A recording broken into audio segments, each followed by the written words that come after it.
I have to argue with Trevor Sinclair about the world-class player that Raheem Sterling is, and then I get the argument saying he's playing against world-class defenders. So if he's a world-class player against world-class defenders, then I'm sure he can find his way through it.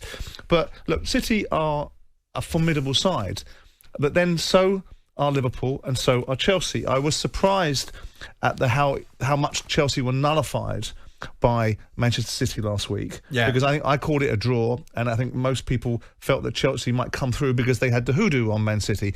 It dispels that particular myth. It dispels that idea that he's got it over Guardiola. But City have got the two toughest away games out the way now.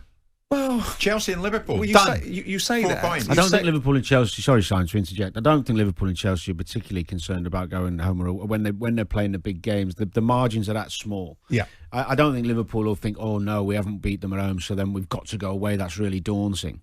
It's the top teams now are of that much. They've got that much quality and experience, Jim. The home and away thing with the big boys, I don't think it's as relevant. Depends what argument you want to run. Last year, people were running the argument that Ole Gunnar Solskjaer does very well against the top six, and subsequently doesn't necessarily build a tight team that's winning the league. If you want to run an argument that you've got to beat the guys that are directly opposite you to win the league, other people would say you've got to win all the games alongside those games. And these, of course, are markers for the media to say, oh, the big six, and this is the biggest of the big six.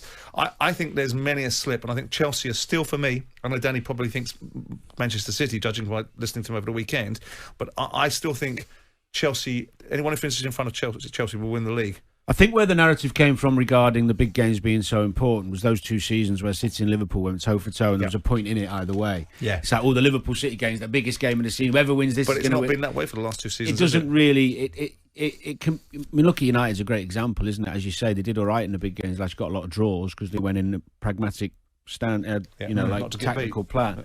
But they struggled against some of the lesser teams. So it's horses for courses. Look, I think one thing is for sure, watching the football in the first few weeks of the season, or 7 games, the 3 teams, well, you can add United onto it, really, with their firepower. The top 4 of last season is going to be the top 4 What do you make of of Liverpool in this the first half? I mean, there was such a marked difference between Liverpool in the first half and Liverpool in the second half. People thought it was because they're tired and they were lacklustre, but you're more likely to be tired in the second half than you are in the first. I thought it was a mentality issue than a physical.